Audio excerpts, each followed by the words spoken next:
Todavía no se conoce oficialmente los resultados de las elecciones en Perú. Aparentemente hay una,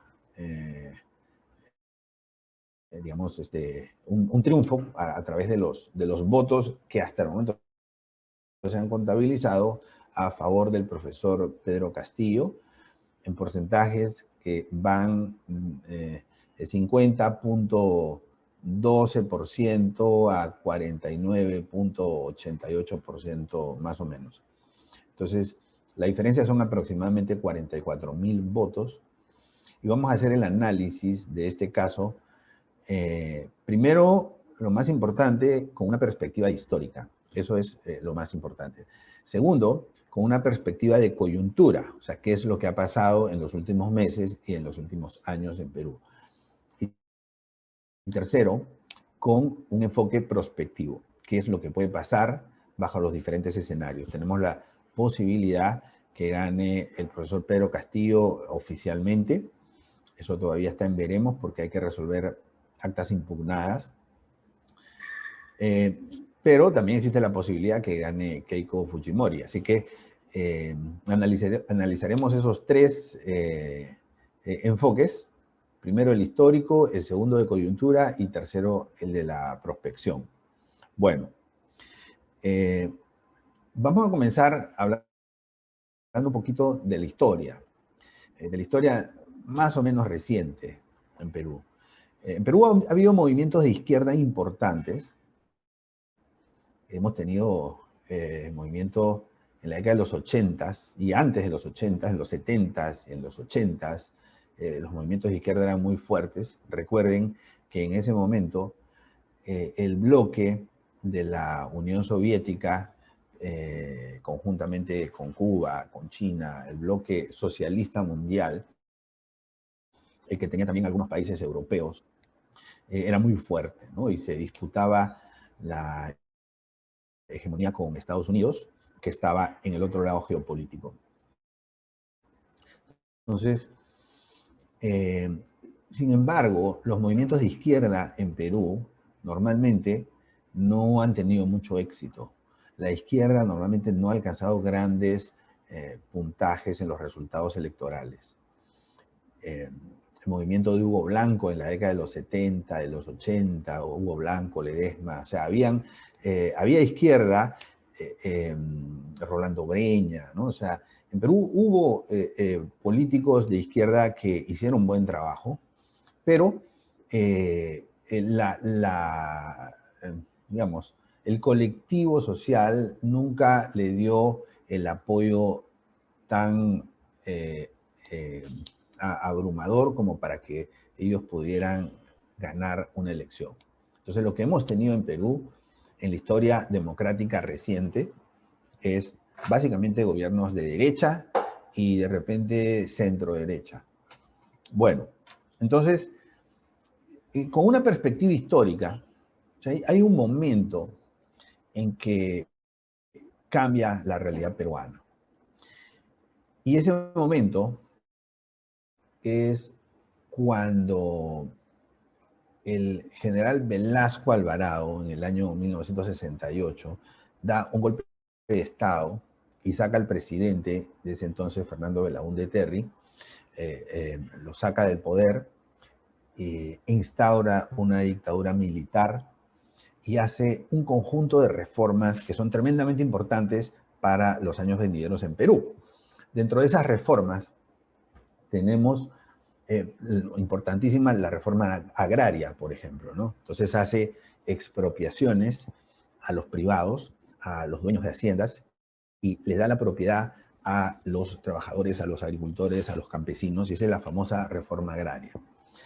Ciertamente, el Estado nunca llegó a compensar adecuadamente a los hacendados y a los dueños de estas haciendas.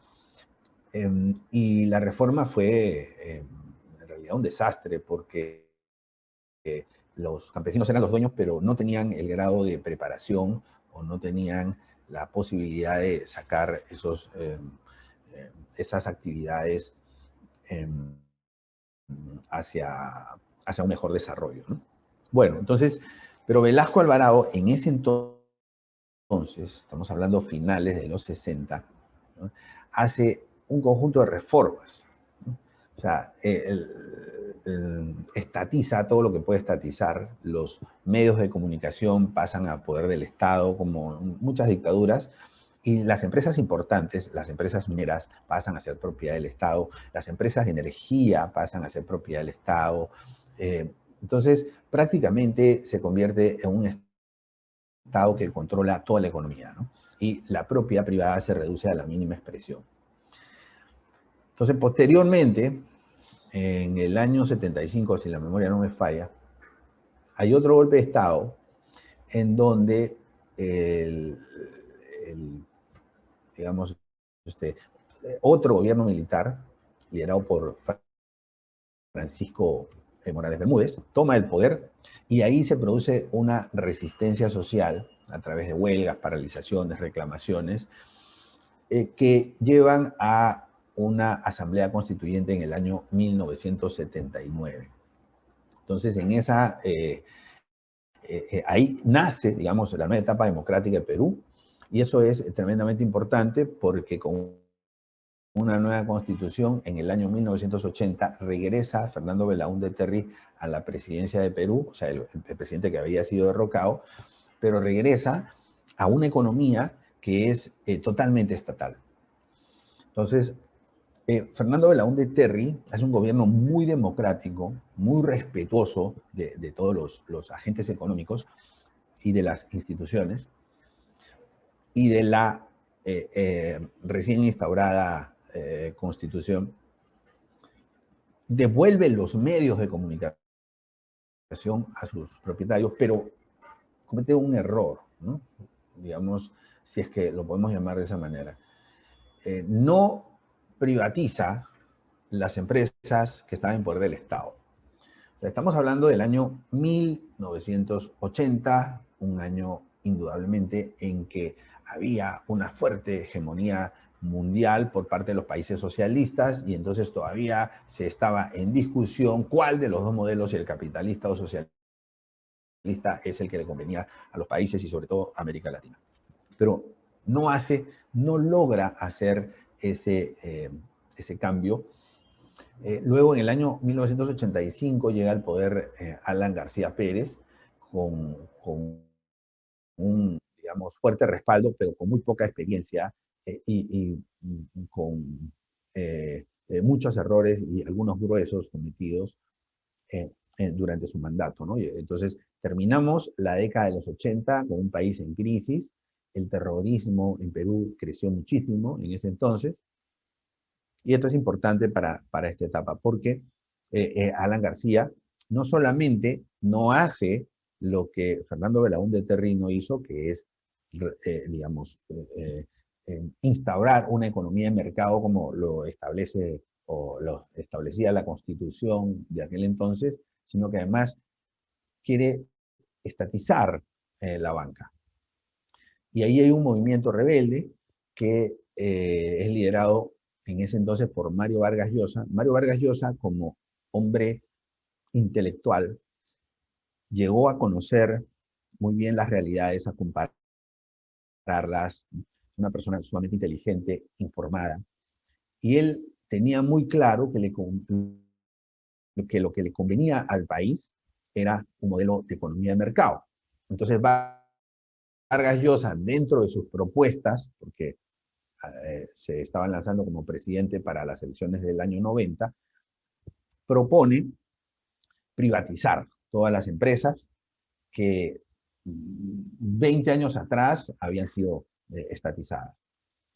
Mario Vargas Llosa no gana las elecciones, gana Fujimori, que es un candidato sorpresa, con mucho parecido al caso de esta probable elección de Pedro Castillo.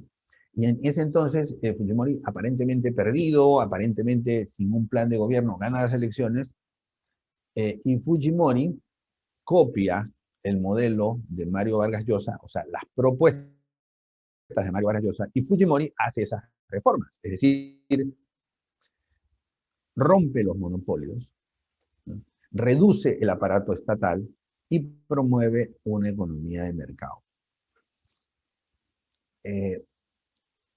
Fujimori también, pero sin embargo Fujimori no respeta la institucionalidad y disuelve el Congreso peruano, lo cierra, ¿no? Entonces rompe la democracia.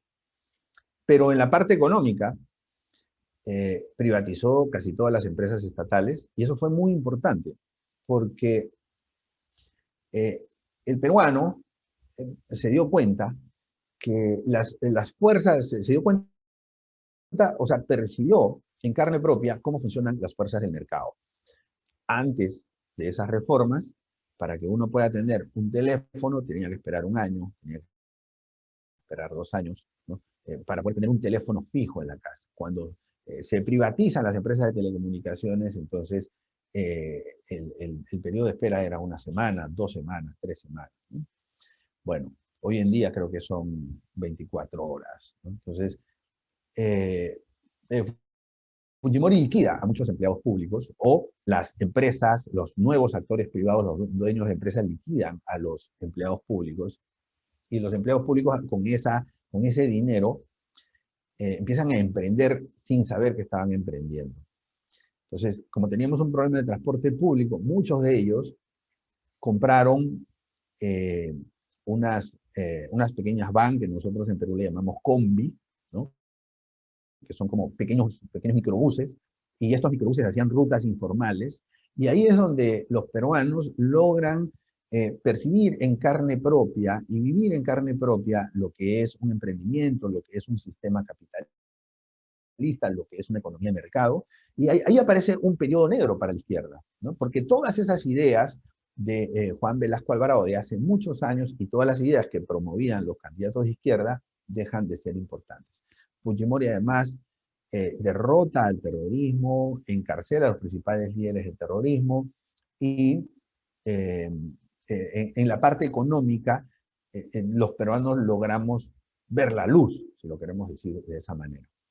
Entonces, por eso, desde que Fujimori sale del poder de una forma dramática y penosa, desde que Fujimori sale del poder, los presidentes siguientes, ¿no? Valentín Paniagua, que hizo un gobierno de transición, después todos los demás presidentes, Alejandro Toledo, Alan García, Ollantumala, Pedro Pablo Kuczynski, todos han sido de derecha o de centro derecha, si lo quisiéramos decir de esa manera. Entonces, ¿cómo así gana la izquierda? La izquierda logra ganar terreno por dos razones. La primera es una razón histórica que tiene que ver con un olvido que hemos tenido en la sociedad peruana y en el Estado peruano de ciertos grupos a los cuales no se les ha atendido. Por razones geográficas, por razones históricas, por razones de excesiva concentración en la capital y principalmente en la costa. Hay muchas zonas rurales que están desatendidas. Si alguno de ustedes ha tenido oportunidad de estar en Perú, entonces muchas veces va a ver que hay casas que están en los Andes, están muy alejadas. Y esas casas no llega la electricidad, no llega el agua potable, no llegan los servicios, no llega la seguridad. O sea, todo el apoyo que tiene que dar el Estado no llega ahí. ¿Y qué pasa? Perú ha sido el segundo país que mayor crecimiento ha tenido en los últimos 30 años en Latinoamérica. Después de Panamá, Perú ha sido el segundo. Y ese crecimiento no ha llegado o no ha permitido redistribuir los ingresos. O sea, no ha ayudado a esas personas que están olvidadas en esas casas que están en la cima de los Andes, por decirlo de alguna manera. Pero no tienen que ser los Andes, pero hay muchos sectores que han sido olvidados. Bueno, entonces, y eso genera cierto resentimiento acumulado que ha ido convirtiéndose en carne o caldo de cultivo para nuevas tendencias, ¿no? Entonces, ahí tenemos, primero, por un lado, la derecha no ha sabido gobernar. para decirlo en términos sencillos. Digamos, lo que pasó es que los ricos se hicieron más ricos, ¿no? Y los pobres siguieron siendo pobres, pero en términos relativos se hicieron más pobres. Entonces, eso genera resentimiento. Que a un grupo de la sociedad la olviden, genera resentimiento. Pero ese resentimiento se potencia cuando ese grupo ve que la sociedad crece, que la sociedad progresa, pero que ese progreso no llega a ellos, porque ellos son parte de la sociedad, ¿no? Y eso potencia ese resentimiento. Entonces, ahí hay un primer elemento. Ese resentimiento normalmente se convierte en dos cosas. Se convierte o en una reacción violenta, que en el caso nuestro afortunadamente no ha habido, o se convierte en un voto de protesta. Normalmente pasa eso. Y en cualquier país de Latinoamérica se puede dar de esas formas. O se da en voto de protesta o se dan reacciones violentas, como hemos tenido reacciones violentas en Colombia hace poco, como hemos tenido en Chile hace 2 años y medio, como hemos tenido en Nicaragua hace 3 años o 4 años, y hasta ahora seguimos teniendo algunos matices de esas reacciones violentas. Y además, potencialmente, esa reacción violenta está presente en casi toda Latinoamérica. Entonces, la segunda razón por la que la izquierda ha ganado terreno es por el gran nivel de decepción que se ha tenido en la sociedad peruana respecto de los políticos. Y eso también se termina convirtiendo en voto de protesta. O sea, solamente para dar una pequeña muestra de esto, a partir de Alejandro Toledo, ¿no? Creo que todos los presidentes o tienen una acusación o han sido acusados de corrupción. Y tienen por lo menos una detención domiciliaria y en algunos casos un pedido de extradición, como el caso del expresidente Alejandro Toledo.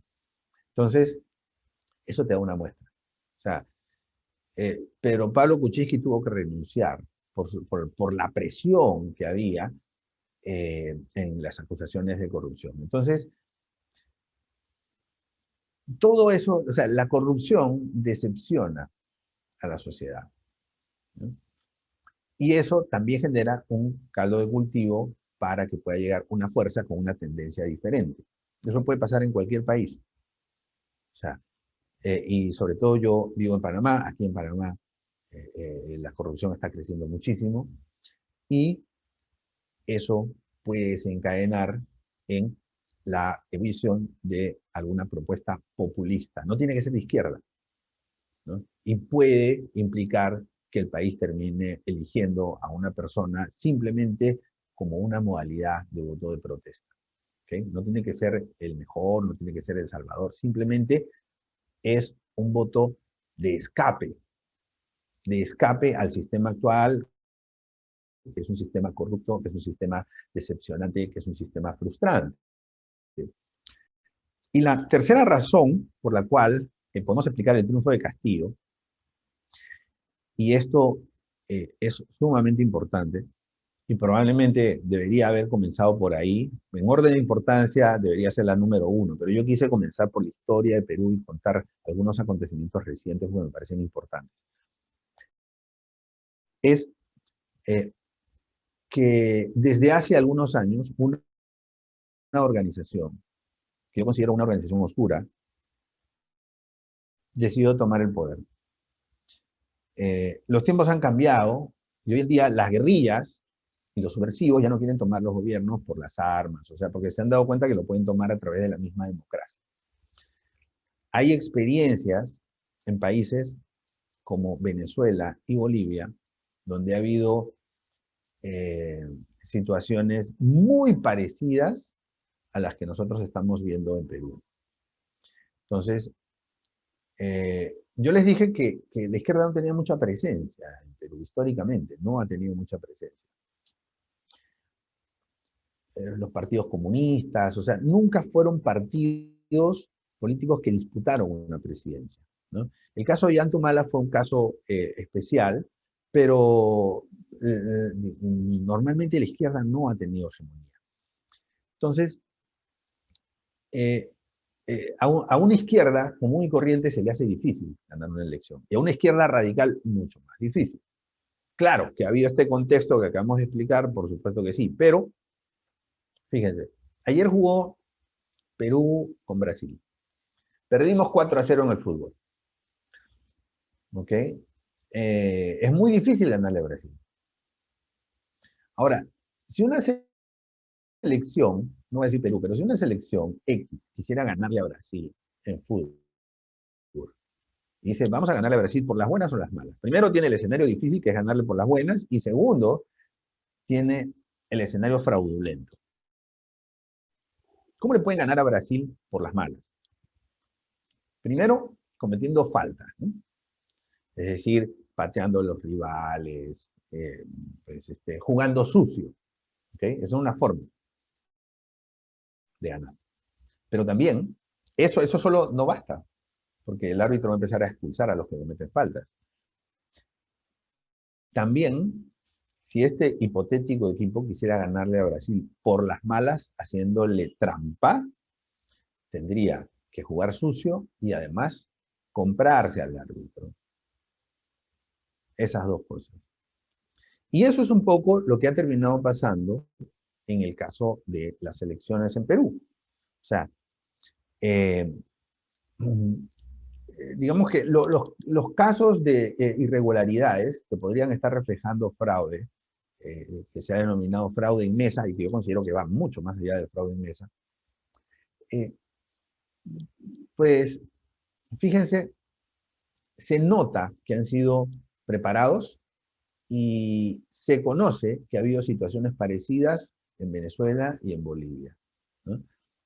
En realidad, me duele decir esto, pero no es muy difícil hacer un fraude en mesa. ¿De acuerdo? ¿Por qué? Porque cuando hay una característica en las votaciones. Cuando se hacen los recuentos, ¿no? Entonces se recuentan los votos uno por uno, ¿no? Las, las cédulas de sufragio. Voto, se cuenta, ¿no? Se hace el conteo, lo hace un jurado compuesto por 3 personas y probablemente los personeros son observadores. Y después de hacer este conteo, tienen que ingresar el número de votos en un acta. Cuando ingresan ese número de votos en el acta, los votos físicos se destruyen. Y a partir de ahí solamente aparece o solamente es relevante lo que dice el acta. Pues bien, si esas 3 personas se ponen de acuerdo, van a contar los votos y van a poner en el acta el número que sea. Y si eso se hace de manera sistemática en muchos lugares identificados previamente, donde se sabe que no hay asistencia de personeros o no hay incluso asistencia de votantes, ¿no?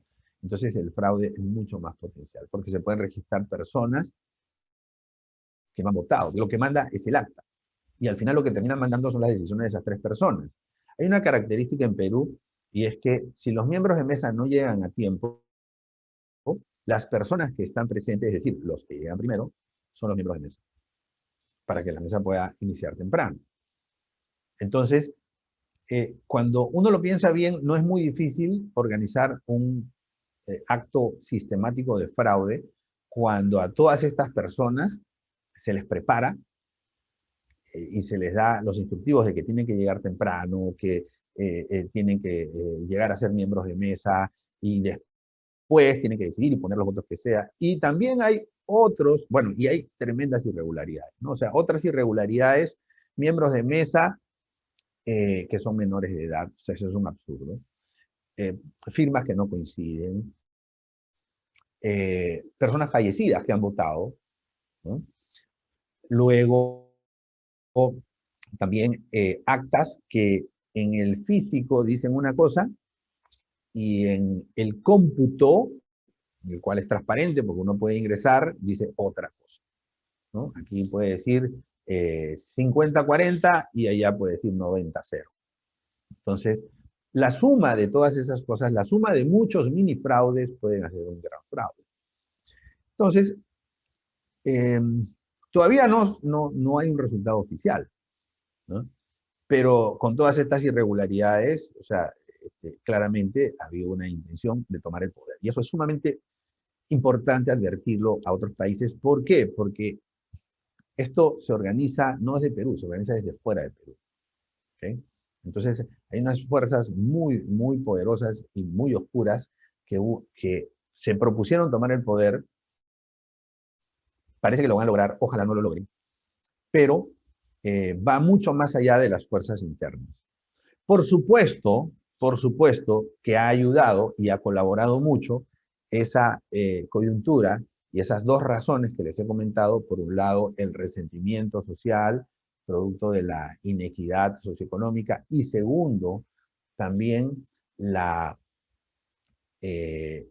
alto nivel de corrupción, ¿no? Por supuesto que eso ha ayudado. Tal vez sin eso hubiese sido mucho más difícil poder cometer un fraude. Pero el escenario, pues, para los defraudadores era perfecto. Bueno, entonces, ok, vamos a suponer que se declara ganador al profesor Pedro Castillo, ¿no? El profesor Pedro Castillo, por cierto, es un profesor que es un buen candidato, ¿no? Y no me malentiendan, no estoy diciendo que va a ser un buen presidente ni nada por el estilo, pero como candidato es un buen candidato. De hecho, él no es el líder de esta organización. O sea, el líder de esta organización se llama Vladimir Cerrón, y él es el presidente de ese partido, Perú Libre, y él, como está sentenciado por corrupción, él no podía postular. Entonces, él escogió a Pedro Castillo, pero Pedro Castillo parece haber sido elegido con un servicio de inteligencia de marketing, porque es el candidato perfecto para ganar una elección. O sea, es un candidato, primero, es profesor,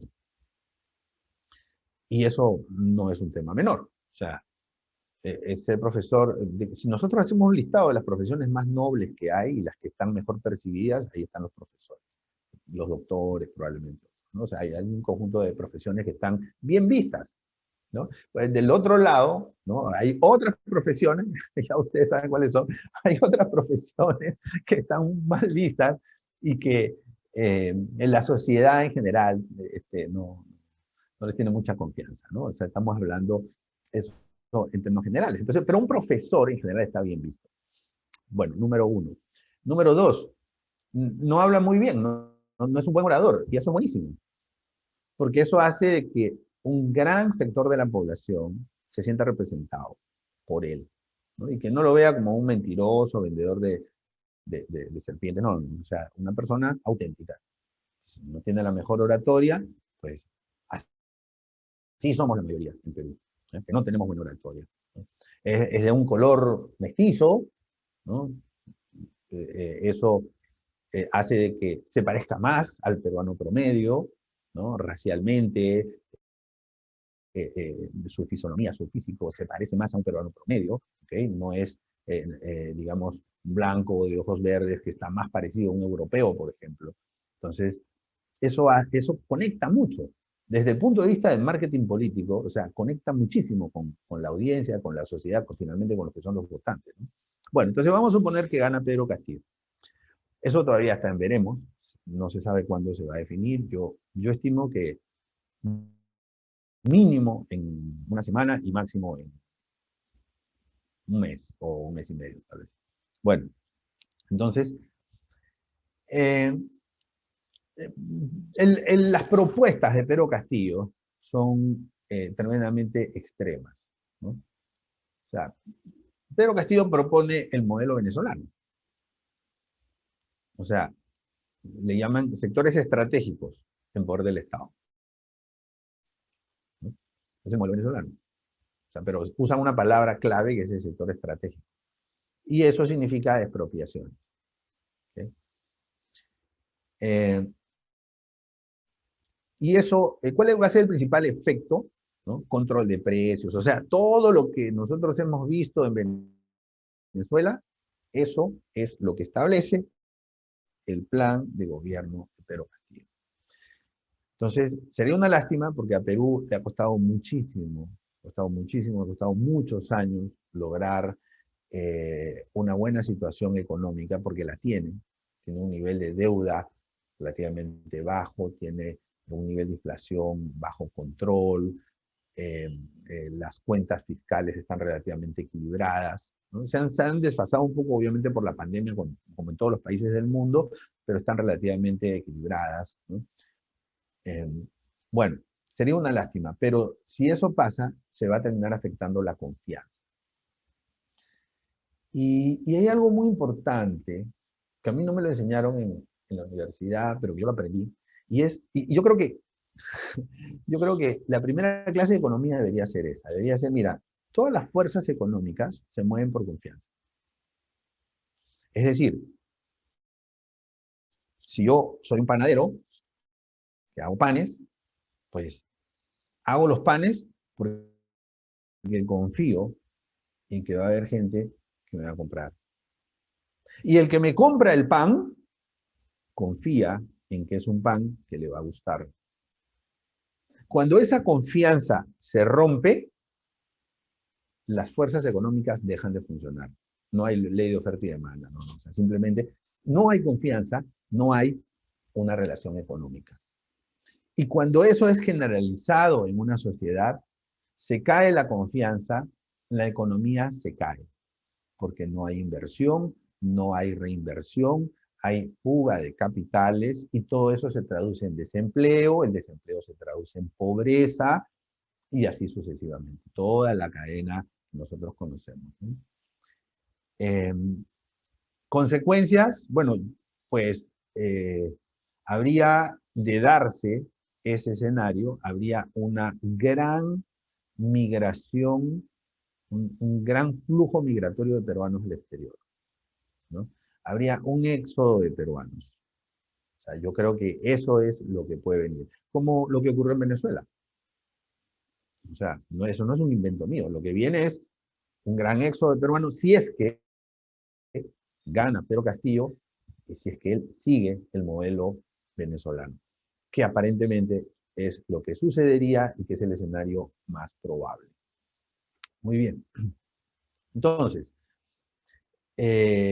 yo recibo muchas llamadas de gente que me dice, mira, yo quiero sacar mi dinero de acá, ¿no? Incluso ya gente que me dice, yo me voy del país. O sea, ya estoy alistando todo, ¿no? Y me voy del país y yo voy a tener mi negocio, mi pequeña empresa, lo voy a tener en otro lugar porque me estoy yendo del país. Muchos me dicen, me quiero ir a Panamá. ¿Qué necesito para ir a Panamá? ¿Qué necesito para abrir una cuenta bancaria en Panamá? O sea, todos los días yo recibo llamadas de amigos y de familiares.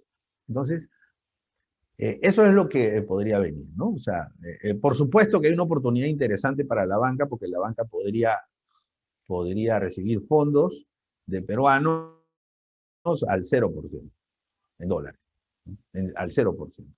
Como lo que sucedió con el caso venezolano. ¿No fue acaso, pues, no hubo una fuga de capitales y que los venezolanos querían tener su dinero fuera de Venezuela en dólares al 0%, ¿no?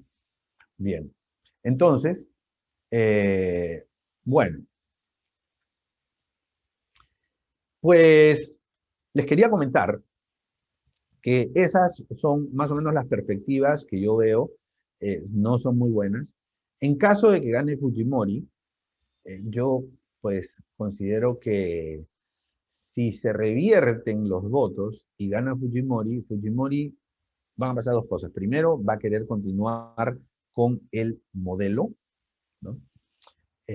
Actual, punto número uno. Punto número dos, va a querer reconciliarse, ¿no? O sea, Keiko Fujimori cometió muchos errores, también producto de ese resentimiento, pero el de resentimiento de ella es un resentimiento político, ¿no? Que linda ya con la maldad, ¿no? O sea, no dejó gobernar a Pedro Pablo Kuczynski, puso muchas trabas, eh, se peleó con el hermano, se peleó con el papá, o sea, ella va a querer hacer, esa es mi impresión, un gobierno de reconciliación. Eh, y por otro lado, va a, preveo que va a haber digamos, si gana Fujimori, va a haber una revuelta social importante, ¿no? Violenta, por decirlo de alguna manera, porque ya la fuerza política de Perú Libre, que es el partido integrado por Pedro Castillo, se considera ganador y probablemente ellos van a considerar que les robaron la elección. Y eso va a alimentar mucho los dos elementos que mencionamos al principio, el resentimiento social, ¿no? Y segundo, la percepción de corrupción, que va a hacer que dentro de 5 años, aún si gana Keiko Fujimori, el escenario sea muy complicado para la derecha y la centro derecha, y que podamos tener esta misma situación y este mismo dilema y esta misma penumbra la podamos volver a tener dentro de 5 años, incluso de una manera mucho más fuerte. Así que, pues, esos son los escenarios, ¿no? Los indicadores económicos en Perú se van a poner muy difíciles, bolsa de valores a la baja, el tipo de cambio al alza, ¿no? En la medida en que gane Pedro Castillo, ¿no? ¿Por qué? Porque aumenta la incertidumbre. Cuando aumenta la incertidumbre, los indicadores se ponen mucho más volátiles. Y como les decía, para cualquier banco en Panamá hay una gran oportunidad de captar fondos al 0%, al cero, ¿no? Incluso a un costo de fondeo negativo. A un costo de fondeo negativo. O sea, una vez un amigo, un amigo de un banco venezolano acá en Panamá me dijo, mira, yo no sé si lo llegó a hacer, pero me comentó, me dijo, yo estoy a punto de cobrarle a todos mis compatriotas venezolanos, estoy a punto de cobrarle una tasa por sus ahorros. O sea, porque me traigan el dinero acá, porque me traigan los fondos, estoy a punto de cobrarlo, ¿no? Entonces, porque y eso es una tasa negativa, ¿no? Y yo creo que si él, no sé si lo iba a hacer o no, porque eso a través de los cobros de comisiones se puede hacer, pero no sé si lo iba a hacer o no, pero yo creo que si lo hace, se lo pagan, ¿no? Se lo pagan, pues la gente valora mucho los puertos seguros y las seguridades, ¿no? Entonces, cuando hay desconfianza en un lugar, otros lugares ganan confianza automáticamente en términos relativos. Así que esas son mis apreciaciones acerca del caso peruano. Yo lamento mucho que esto haya ocurrido en mi país. Creo que es inmerecido, pero tengo que decir que detrás de estas elecciones hay fuerzas oscuras que han preparado eh, hacerse del gobierno por las buenas o las malas. Y creo también que si esas fuerzas oscuras llegan al poder, no van a querer salir. Se van a quedar por mucho tiempo. Y van a hacer todo lo posible. De hecho, lo primero que va a querer hacer Pedro Castillo o su agrupación, o sea, que ya lo ha hecho Venezuela. O sea, esto, ahí no estamos descubriendo la pólvora, es convocar un referéndum. Y obviamente el referéndum lo va a ganar. O sea, obviamente, por las buenas o las malas.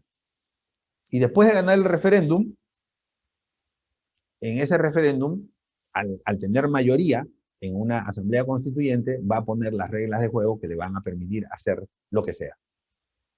Entonces llegamos a una dictadura que nació en democracia, ¿no? Porque las nuevas dictaduras nacen en democracia como han nacido algunas en Latinoamérica. Bueno, eso es todo, mis amigos. Si ustedes quisieran hacer alguna pregunta, de mi parte, con mucho gusto. Por aquí me parece que tenemos algunas preguntas, ¿no? Dice, donde hay inestabilidad política hay fuga de capitales, pero, lo que me dice, ¿es realmente Panamá un lugar seguro para esa fuga de capitales? Bueno, todo es relativo y en términos relativos sí. O sea, hay que decir que Panamá viene atravesando por una crisis institucional fuertísima, fuertísima. ¿Okay?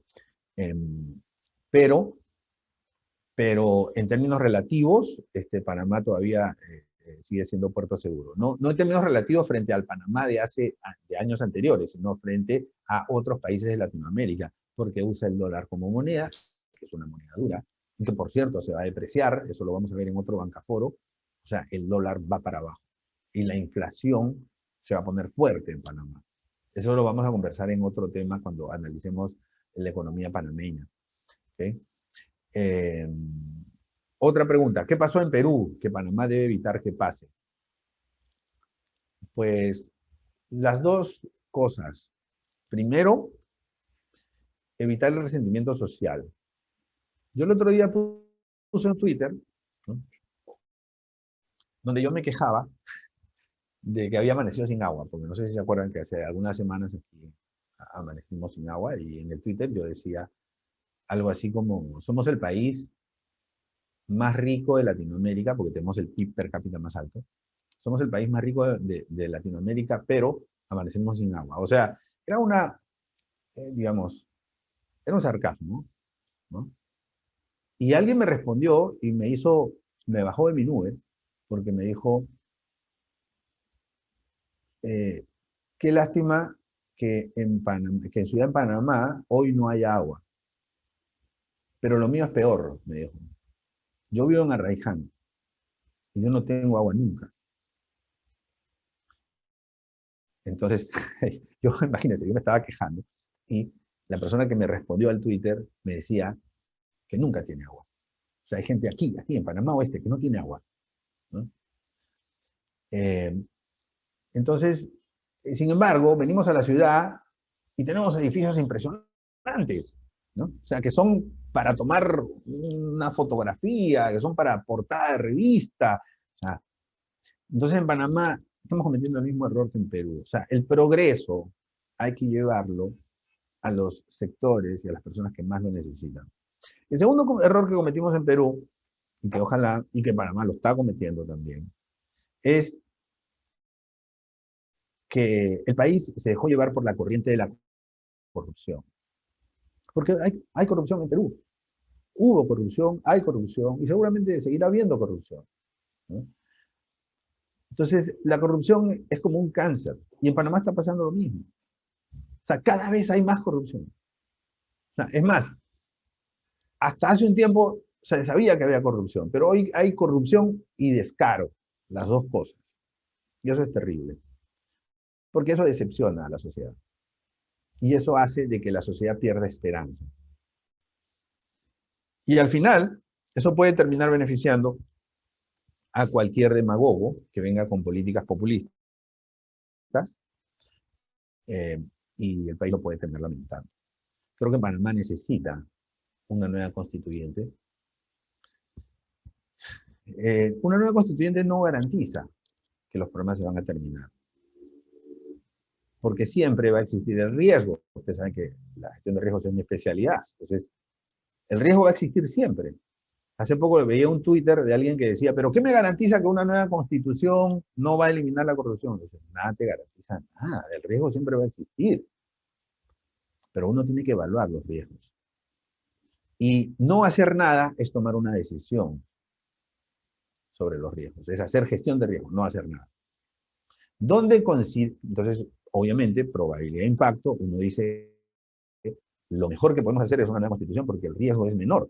Por supuesto que seguirá habiendo riesgo, porque no hay seguridad, pero el riesgo será menor que no hacer nada.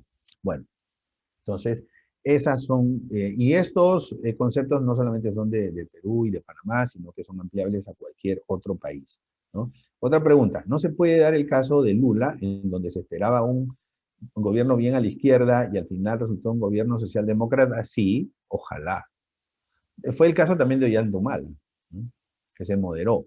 Pero aquí yo no veo ese escenario, porque el líder no es Pedro Castillo. Tal vez si el líder fuera Pedro Castillo, pensaría que eso sería posible. El líder y el que eligió a Pedro Castillo para que vaya a la presidencia y el presidente del partido es Vladimir Cerrón, que no pudo presentarse a la presidencia porque él estaba sentenciado por corrupción. Entonces, y conociendo el pensamiento de él por sus declaraciones, por el seguimiento que le hago, pues yo no creo que él dé un giro. Una persona que ha vivido 10 años en Cuba, una persona que es un miembro permanente del Foro de Sao Paulo, o sea, yo no considero que se dé ese cambio. Lo veo muy, muy probable. La verdad es que no creo que sea eso una posibilidad cercana. ¿Eh? Bien. Bueno, entonces, Perfecto. ¿Qué piensas que ocurrirá con el ahorro de los fondos de pensiones en Perú? Bueno, ya digamos, el gobierno, o sea, el posible gobierno de Pedro Castillo ha anunciado que se van a eliminar esos fondos privados de pensiones y que todo eso va a pasar al modelo de beneficio común o de reparto común que es el modelo que actualmente tenemos en la ONP y que, pues, que está probablemente, se ha probado que eso no funciona, ¿no? Y se va a eliminar. O sea, eso es lo que han anunciado. ¿Okay? No es tan fácil, porque eso está creado por ley. Eso está creado por ley. Entonces, no lo pueden hacer tan rápido, porque necesitarían una nueva ley. Y el gobierno de Pedro Castillo no tiene mayoría en el nuevo Congreso. ¿Cómo tiene que hacerlo? Como ya les he dicho que probablemente lo haría. El referéndum.